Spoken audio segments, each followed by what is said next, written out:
What is going on, guys? JD from New York here, and I want to send a special thank you before we begin part 2 of Off the Script this weekend to the fine folks over at Wrestling Amino. They are actually sponsoring the podcast Friday, Saturday, and Sunday this weekend.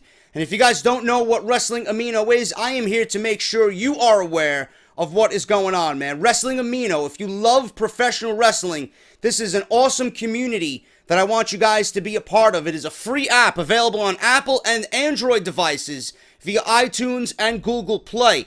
I'm actually going to show you my home screen right here. This is my official account on Wrestling Amino. That's my YouTube logo right there, JD from NY. What I want you guys to do is go and download this app, man. It is free, and it's a great wrestling community. On here, you got public chats. You have news feed for any promotion that you want, man. You love WWE, New Japan, Lucha Underground, Ring of Honor, TNA Impact Wrestling. You're going to find fans from all over the world who share the same passion as you do. You can also post blogs, give your opinion on whatever topic is hot in the world of professional wrestling, and you can hold your own polls as well to gauge the views and opinions of everybody else in the wrestling community, man. It is a great app. I'm going to be on here as much as I can, and I'm actually going to write a special blog on Wrestling Amino this Saturday explaining why I think Matt Hardy is the #1 professional wrestler in the world, being that he is the top story on Off the Script this Saturday morning, man. Matt Hardy. So if you guys want to see that blog and check it out, it's going to be on Wrestling Amino exclusively this Saturday, man. So make sure you guys go check it out via Apple, iTunes, and Android, Google Play Music. That's Wrestling Amino. It is free. Make sure you find me on there, JD from NY. Add me as a friend, and we'll have some fun on there, man. Thank you guys so much for that. Now, let's get into Off the Script. JD from New York, 206. It's time for Off the Script. Big Show and Ryback, Strowman and Roman. Get off my fucking TV, especially Eva Marie. And all you fucking goons, just grab a cold beer. The man of the hour is finally here. JD from New York, 206. It's time for Off the Script. JD from New York, 206. It's time for Off the Script.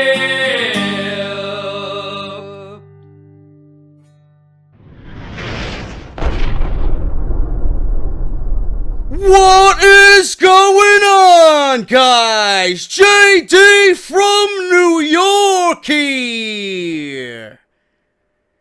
And I want to thank everybody that came by Off the Script yesterday and left positivity all over my comment section, man. I want to thank each and every one of you who came and visited my Twitter and left me some beautiful things to come home to and read through.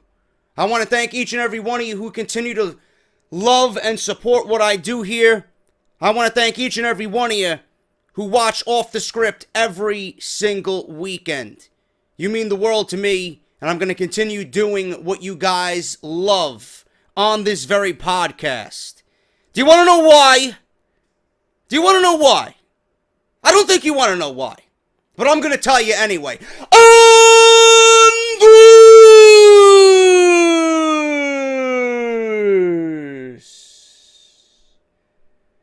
Is the #1 fucking podcast in your subscription boxes right here on YouTube.com. This is Off the Script. Thank you guys for everything that you do. This is episode 136, part number 2. For your Saturday, September 24th, 2016. I really want you guys to take advantage of that Wrestling Amino, man. That is a great fucking app. I'm going to be on there. I was fucking around with it at work, and it's just really fun, man. There's a lot of good stuff on there. A lot of you guys are actually following me on there. And Sunday, I'm going to follow 20 of you, man.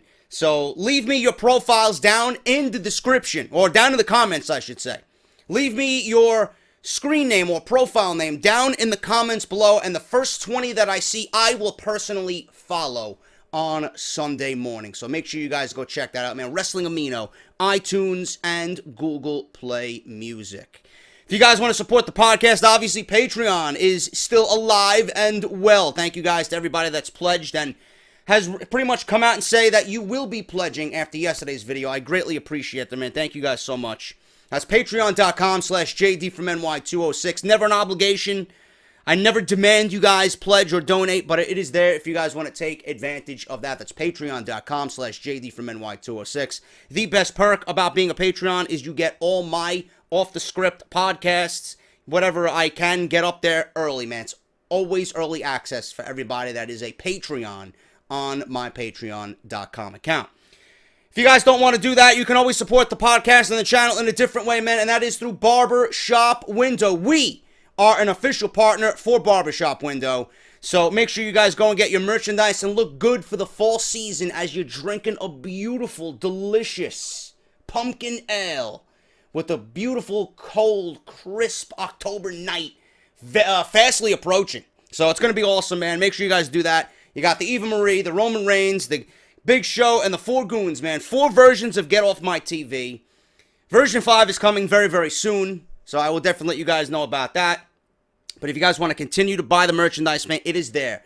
That is barbershopwindow.com. Go to the main menu, go to the homepage, type in Off the Script in the search box, and you will come across my online shop. If you guys don't like those shirts, you got the Goon City t-shirt, and you got the gray Off the Script logo. $19.99, no matter where you are on this planet, you will get your t-shirt, man. They deliver worldwide in 2 weeks or less. So make sure you guys go check that out. Follow me on Twitter, @JD from NY206. Subscribe to the YouTube channel.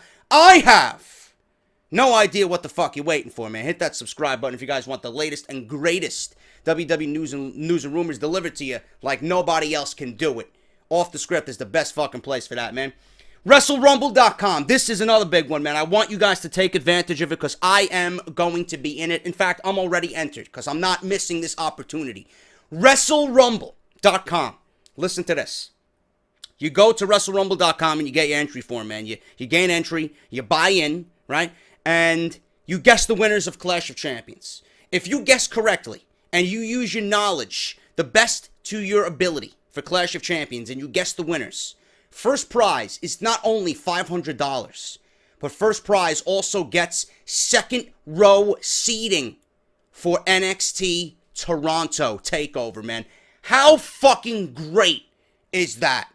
You guys got to take advantage. If you never did Wrestle Rumble, I urge you to do it this weekend. And you know what? You go to their Twitter page, which I'm going to link it down below in the description. You go to their Twitter page and tell them that JD and Off the Script sent you over there, man. That's WrestleRumble.com. Enter it. You're not going to want to miss out on this huge first prize for Clash of Champions. WrestleCrate.com. Use the coupon code JDSentMe for an instant 10% off. And as always, the WWE Slam Crate. They are still taking orders. It is not too late to get your very first Slam Crate. It is going to be beast. And I'm here to save you money, man. 10% off. So you go to the link I provide down below in the description. Make sure you guys, at checkout, use the coupon code JD from NY. And you're going to get 10% off your first purchase. Man, how fucking awesome is that? Good things going on here. Saving you guys some money and giving you guys the opportunity to win some fucking money, man. So check out all those beautiful things that I just mentioned. And make sure you guys take advantage of it this weekend. So thank you guys for that. Now, let's get into the news, man. I got big stories. This is going to be a huge story. There's some big fucking stories this weekend, man. Big stories. And there might be a part 4 on Monday the way it's looking right now. But what we're going to start off with is something that I have been keeping a keen eye on ever since he broke into this new gimmick. Ever since he came out with the broken gimmick. I've been keeping a key eye on this particular story and the developments around one Matt Hardy. Triple H and WWE becoming increasingly interested in signing broken Matt Hardy when his TNA deal is up. WWE's been known for creating stars, but it also has been uncommon for their talent to leave and keep the same stardom they had when they were with the WWE. It is also highly unlikely a star will end up being bigger than when they were with the WWE.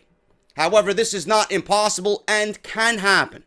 TNA Wrestling has managed to do this a couple of times now with people who spent very little time in the WWE before they ended up in TNA, such as Gail Kim, Matt Morgan, Ethan Carter III, and Drew Galloway. You could probably even include Bobby Lashley in that discussion as well.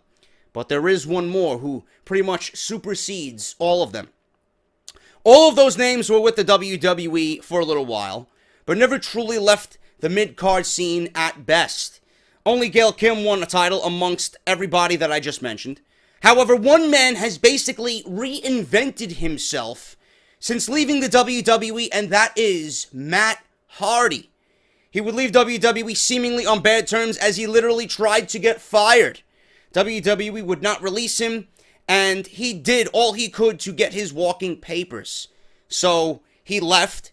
He could join his brother Matt in TNA, of course. He actually was in a bad place upon arrival and was involved with substance issues.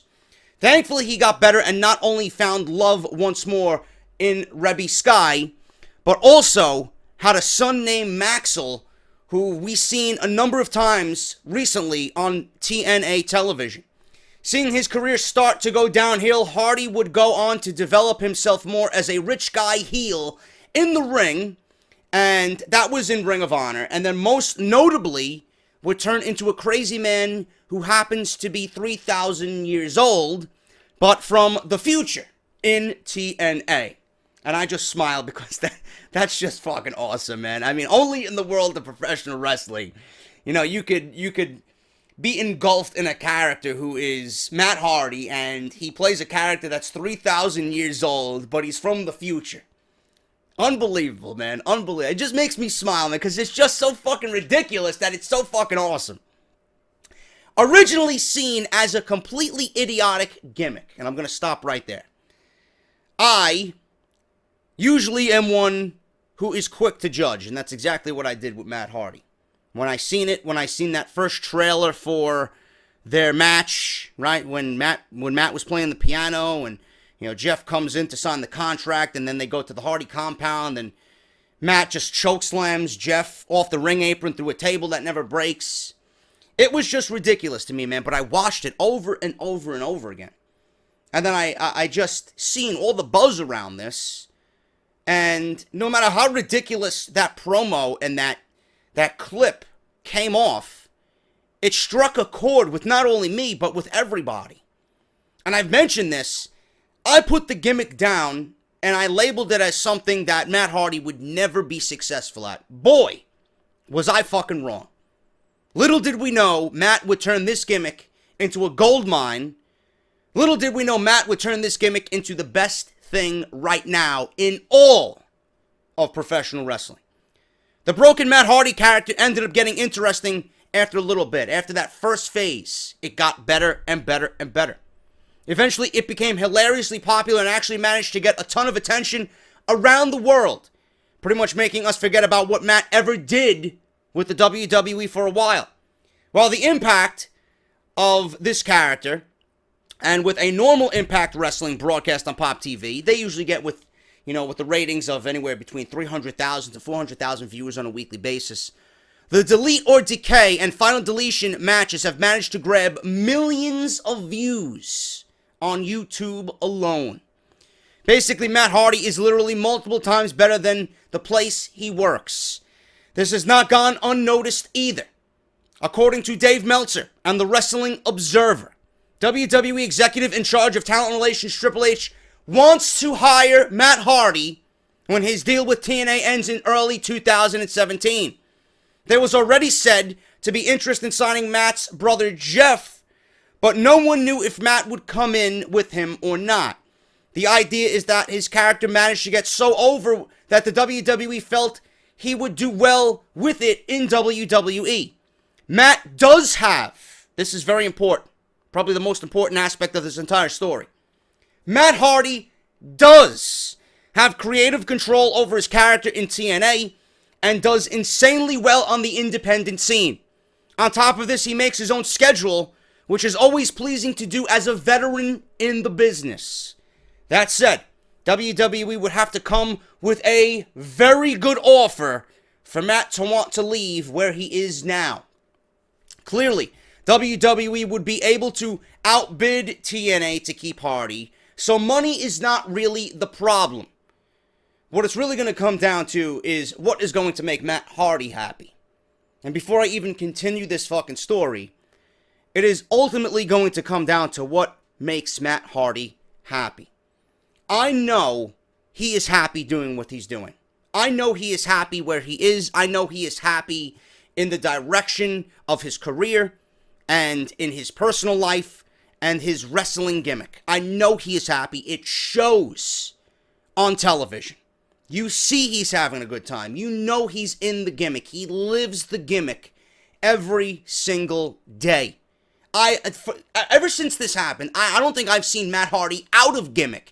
Everywhere he's been, everywhere Matt Hardy has been plastered, whether it's in a video or a segment or a podcast, Sam Roberts, Chris Jericho, Matt Hardy has always been in gimmick.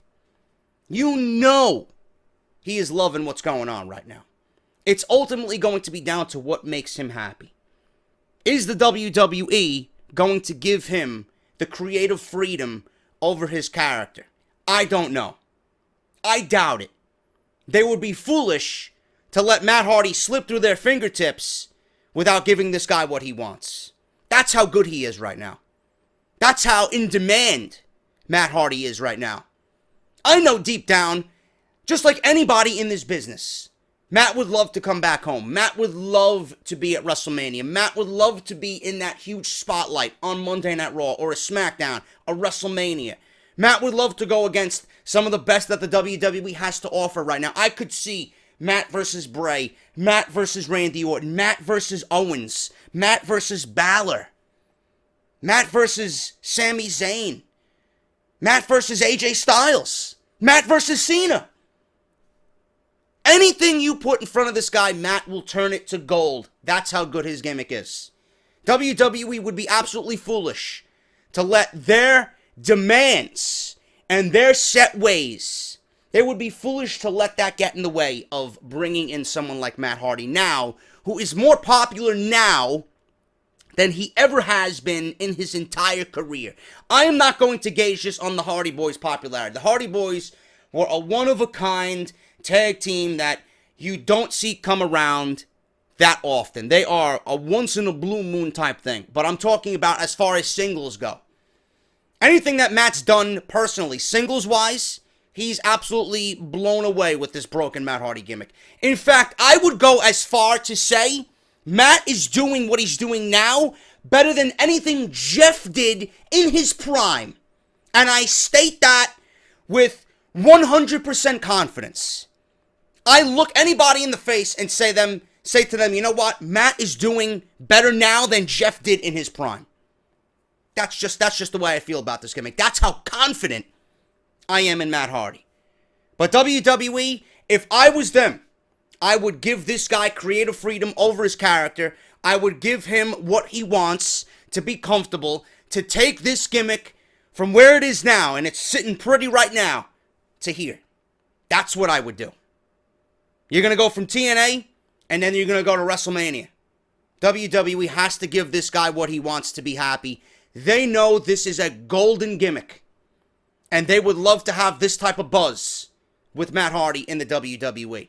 Don't let fucking politics, don't let creative bullshit get in the way of bringing this guy in. You don't have many opportunities in this business. And I'm not even in the business. I'm a fan. I see things from the outside looking in. You don't see many things like this happen in the world of professional wrestling. There's not many things that happen in wrestling that create a buzz worldwide to the point where it becomes a phenomenon. This could be that buzz and phenomenon we need in the WWE.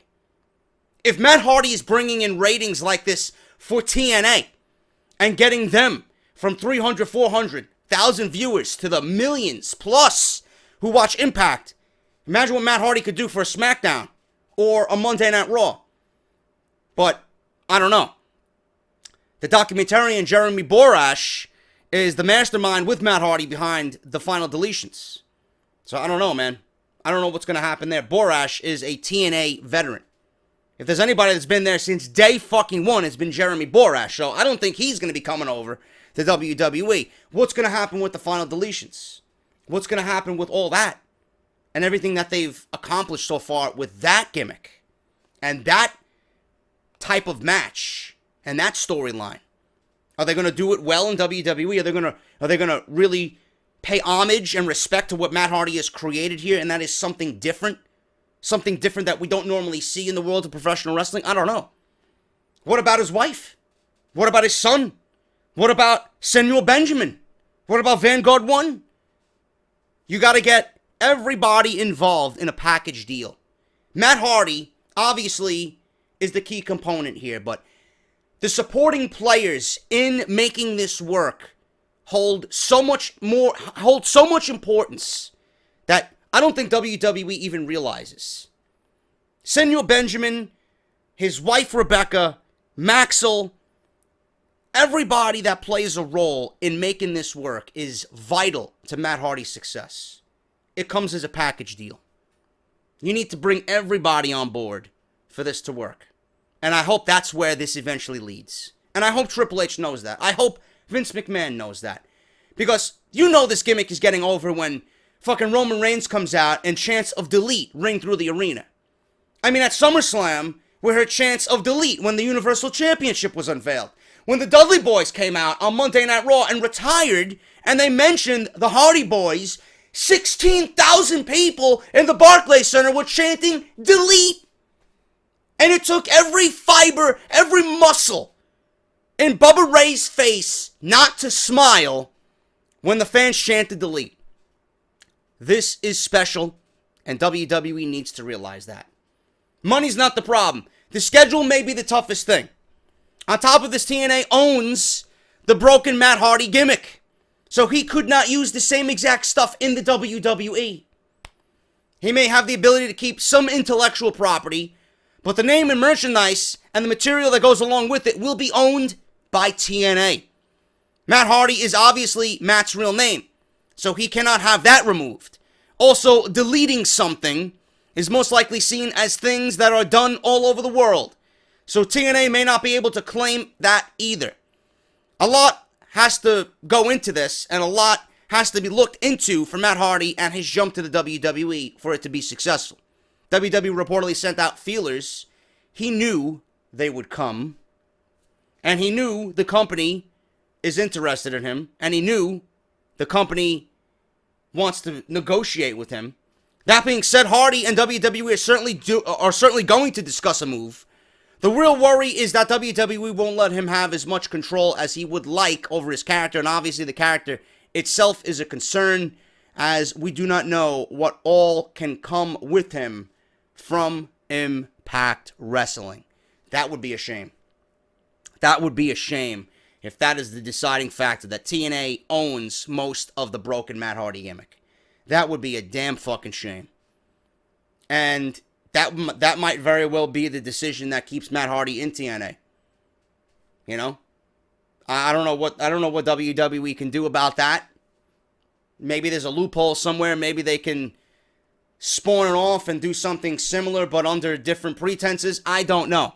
But it would definitely be a shame if that is the one thing that holds the broken Matt Hardy gimmick back in the WWE, or at least come to WWE. I didn't even know that. I thought Matt Hardy owned all the intellectual properties. I thought this was his. TNA, apparently, according to this report from Dave Meltzer, TNA owns all the intellectual properties, or at least most of it, from the broken Matt Hardy gimmick, man. That would be a damn shame, but there are talks.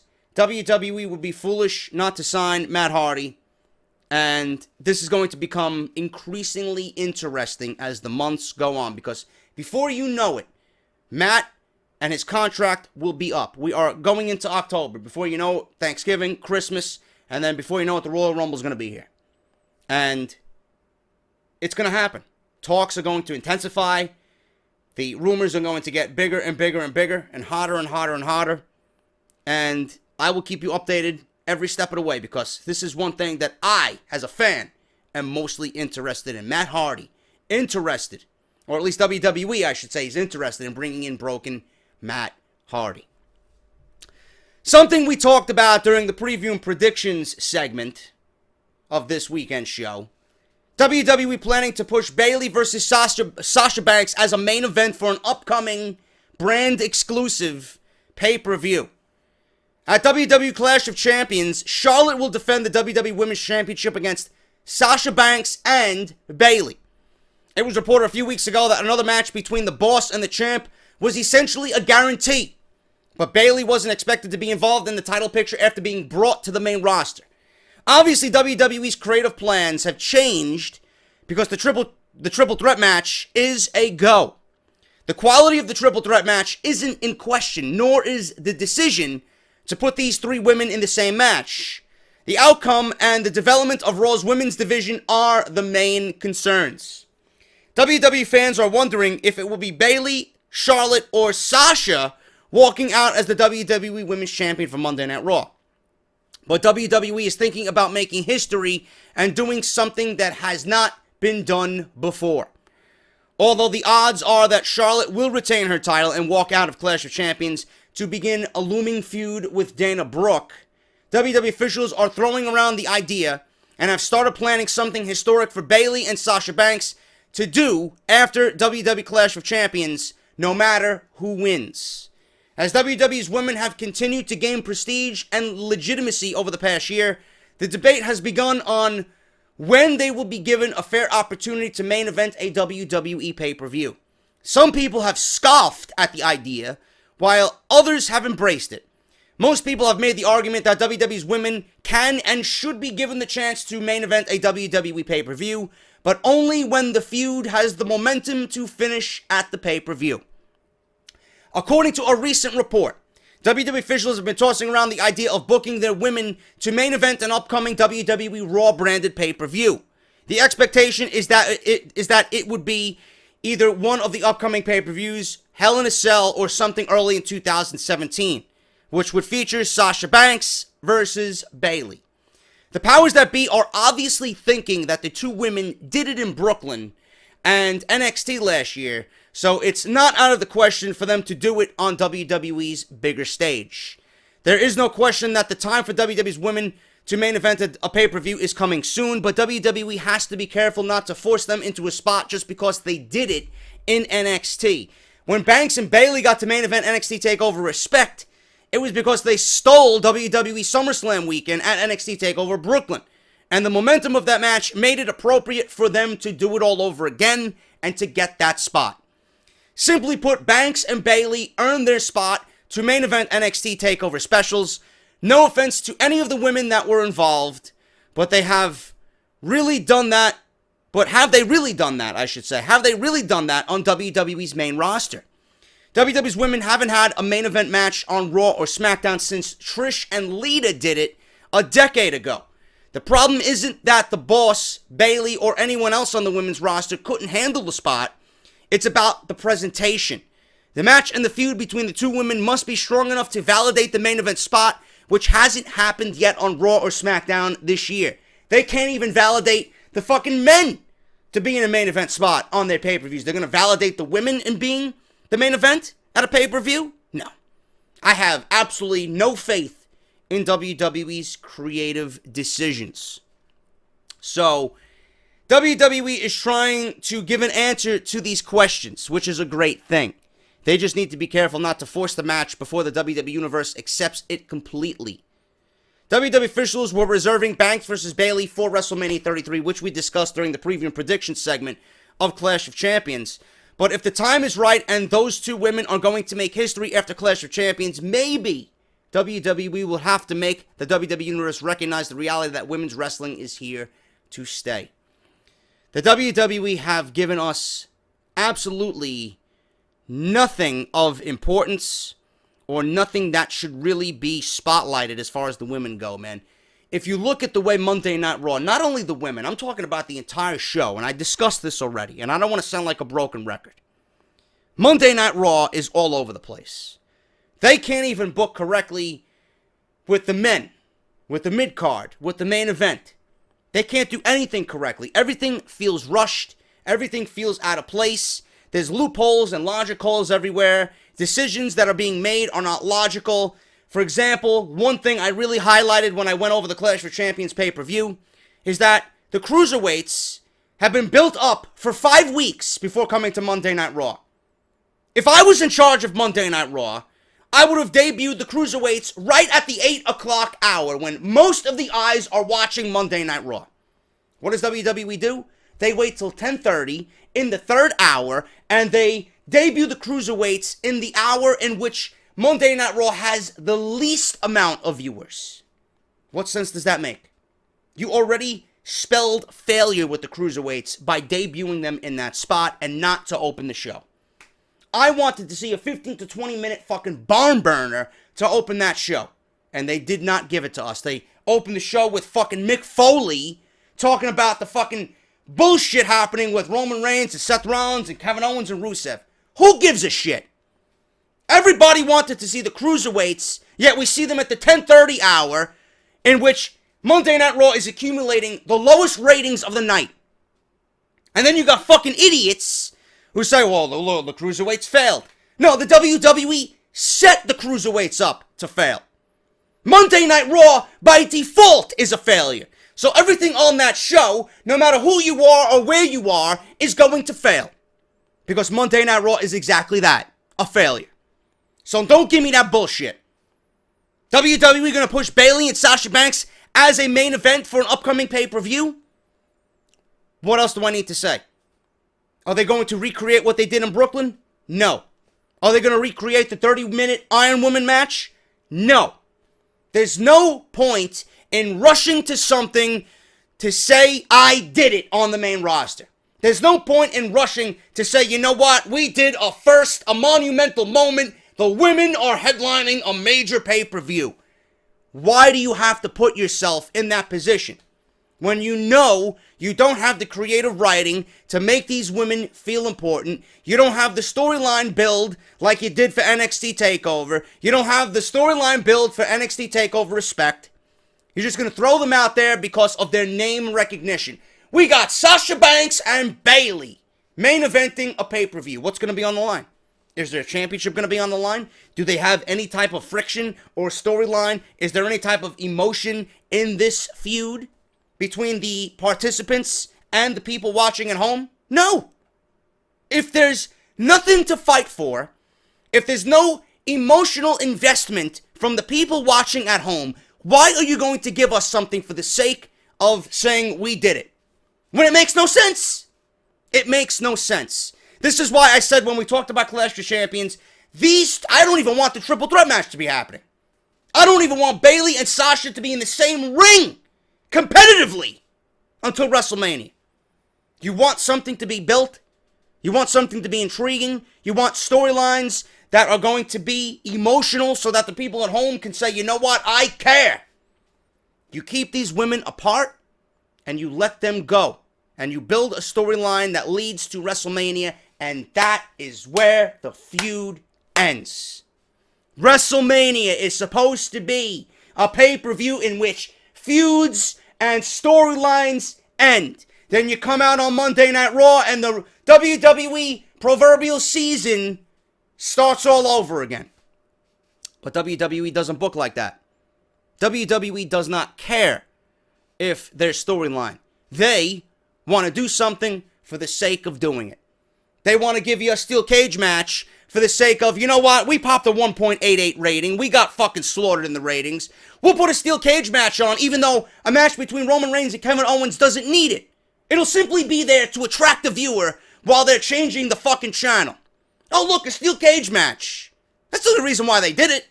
That's the only reason why they had a steel cage match on Monday Night Raw. But for this, these two women need to be apart. What made Samoa Joe and Shinsuke Nakamura so great for NXT TakeOver Brooklyn? Not once did those two men touch fists. Not once. The only time we seen them in the same fucking camera shot was when they conducted an interview with Byron Saxton. That's it. That is it. And the match felt important because of that separation. And now look at this. Look at what they're building towards TakeOver Canada. You had Samoa Joe and Shinsuke Nakamura once have interaction. And what happened? Samoa Joe trolled us all. Said he was hurt. Little did we know, he gained the trust of Nakamura, and he sneak attacked him from behind, choke slamming him on steel steps, and now we have a storyline injury with Nakamura, which he's going to be out up until at least the pay-per-view, and they're going to sell you on Nakamura getting his revenge on the lethal attack, on the brutal attack given to him by Samoa Joe. And not once are they going to touch fists. Why? Because all of that and the absence of Nakamura and the separation between Nakamura and Samoa Joe is going to build over weeks and weeks and weeks. And when Nakamura comes back, he might get a few shots in on Samoa Joe, but it's not going to be like they're in the same camera shot, on the same show, in the same arena, week after week after week after week. Downplaying the entire thing, making things feel stale and unimportant. NXT does it right. And if WWE looks at how NXT is building their feuds and making everything feel important, to when we get to the pay-per-view, we're oozing with fucking emotion. We're glued to our televisions when we see these two men fight because the anticipation and the fucking storyline has come to a boil that we're not going to go anywhere until there is a decisive winner. How can we feel that way about these matches if we see Bayley and Sasha in tag team matches, Bayley and Sasha on matches during Monday Night Raw, Bayley and Sasha and Charlotte in the same ring each and every fucking week? It doesn't feel special. It doesn't feel special. Not at all. I don't understand how a lost art such as that, so simple, just goes right over WWE's head. I just don't get it. I just don't get it. Everything that NXT is doing, and I don't want to use them as an example because everybody's going to call me a smart mark, and I really don't fucking care. I really don't care. What happened back in the day when you used to watch WWE Superstars? What happened back in the day when you used to watch Hogan and the Warrior and the Undertaker and Savage and Jake? They didn't have interactions every fucking week. They let it build. There was one major angle. And then we seen one segment with one, and another segment with another. And then back and forth. Trash talking. And possible interferences. They only let these guys go at it just a little bit. Just to build that anticipation. What happened when on fucking Brother Love's show, right? Between not Ultimate Warrior. Between The Undertaker and Hulk Hogan. Right before their epic match at Survivor Series when The Undertaker beat Hulk Hogan. Right? At the 1990 Survivor Series. What happened? What happened? On that segment with Brother Love, they attacked Hogan, and all you seen was The Undertaker do a chop and choke Hogan out. And then he kneeled down and he ripped the fucking crucifix that Hulk Hogan was wearing, and he dropped it right on Hogan's chest. That's all you needed to build for that type of feud. And then you have The Undertaker and Paul Bearer come out making threats. Oh, we're going to bury Hogan. We're going to end Hogan's career. We're going to end Hulkamania. And Hogan's going to come out saying you disrespected the Hulkamaniacs. You disrespected the faith. The faith in the Hulkamaniacs. You know? How dare you do such a deplorable act? That's all it took.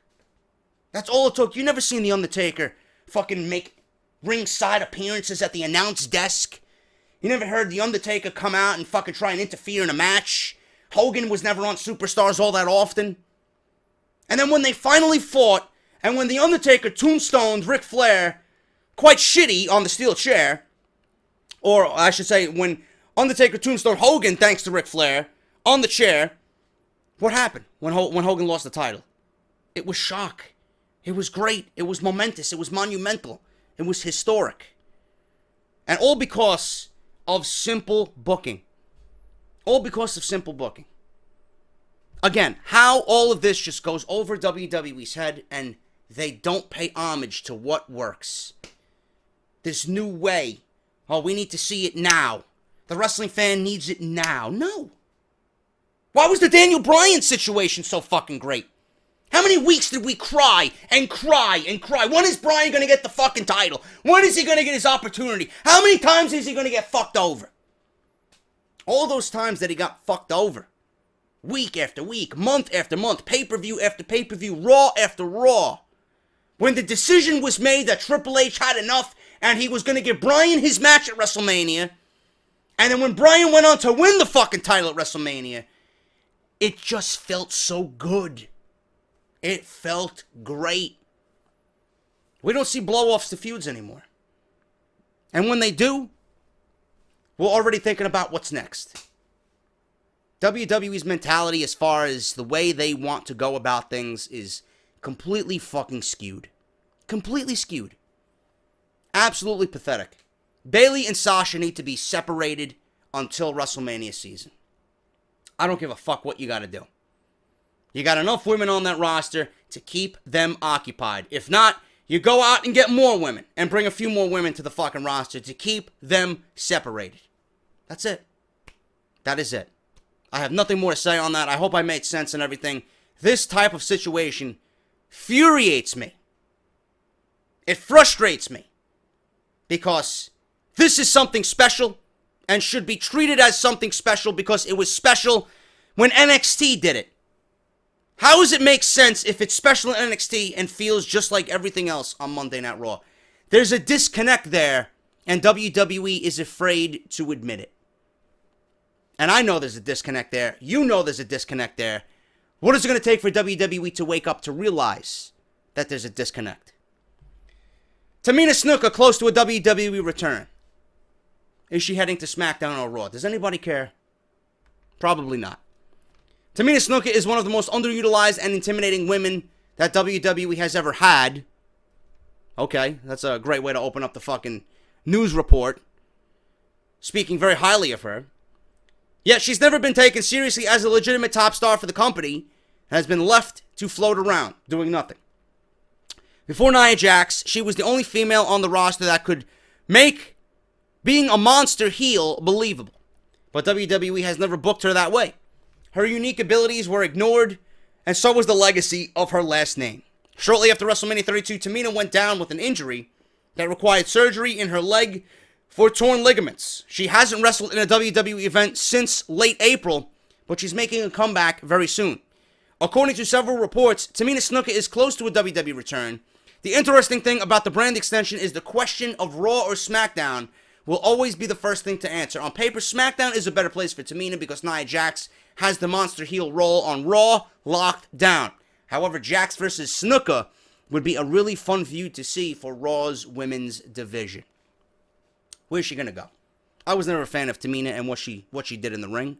She was never showcased. I don't think we've ever seen enough of Tamina to actually grow attached to Tamina.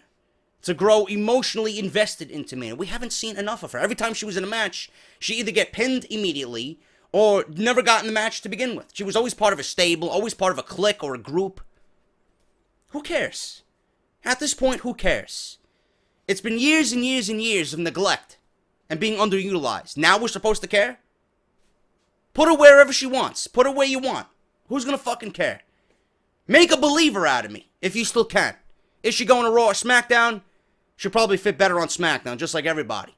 You could take anybody and say they'll fit better on SmackDown because Monday Night Raw is that bad. I would never wish it upon my worst enemy to go to Monday Night Raw. SmackDown is where it's at right now, even though they could still do things a little bit better. Speaking of women, Summer Rae status with the WWE. Rumors going around that WWE released her. Summer Rae is a curious WWE superstar because she has a strong personality and could be a much bigger star for the company, but she hasn't been able to capitalize on her opportunities on WWE television. There are a lot of reasons why she's faded off WWE programming.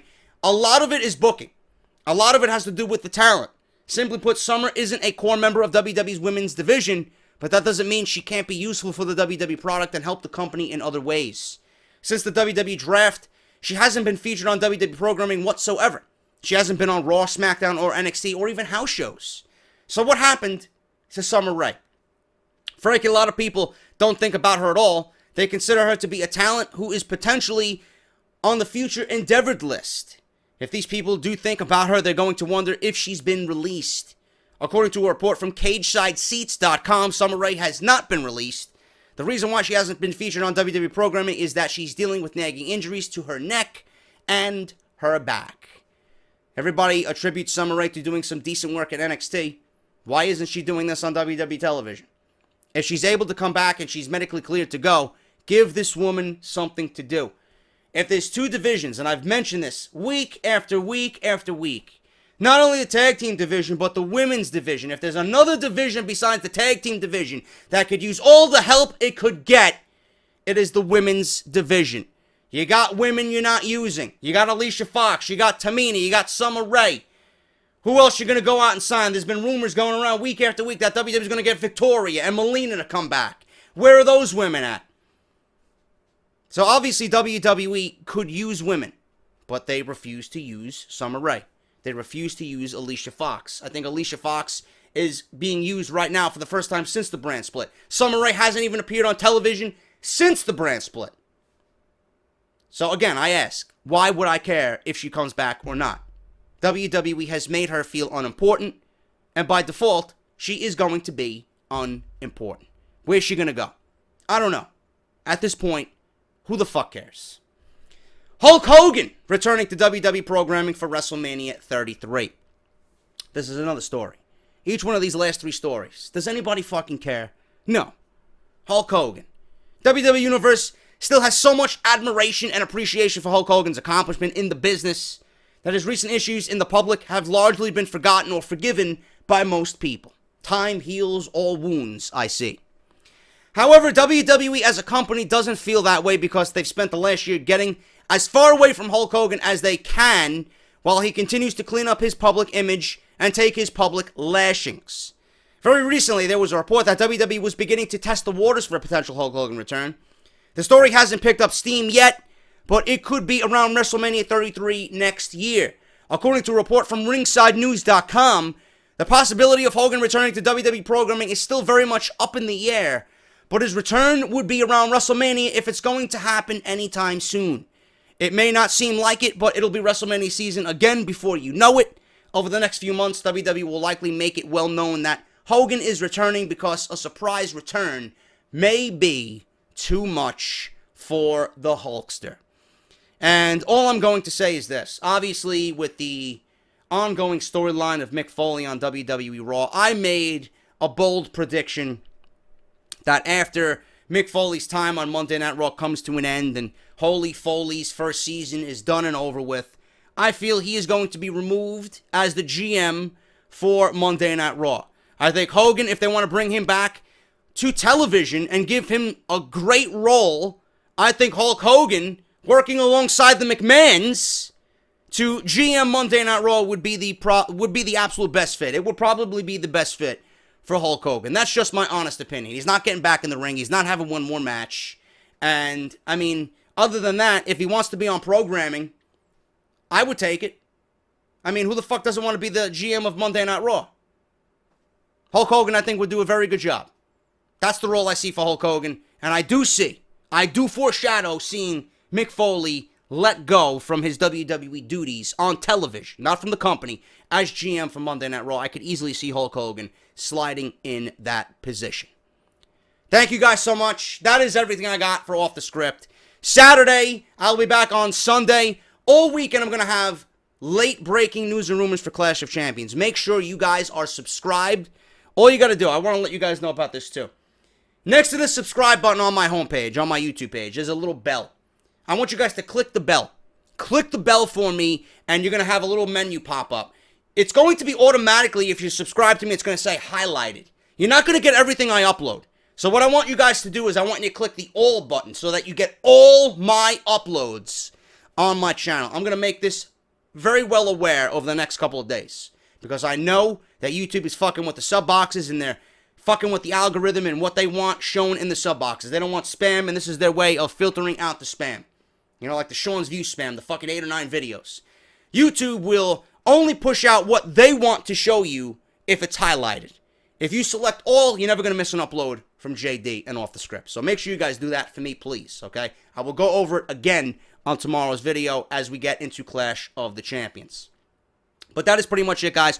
Check the description for everything. Check out Wrestling Amino, Barbershop Window, Patreon.com, WrestleCrate, Loot Crate, WWE Slam Crate, and WrestleRumble.com. $500 first prize plus second row seating at NXT TakeOver Canada, man, Toronto. So make sure you guys go check that out. I will be back on Sunday with more great news and rumors. Thank you guys for all your love and support. Hope you enjoyed the show. If you did, hit that thumbs up, and I'll see you guys right back here on Sunday, Clash of the Champions Sunday, for Off the Script. I'm JD. I'll talk to you guys later.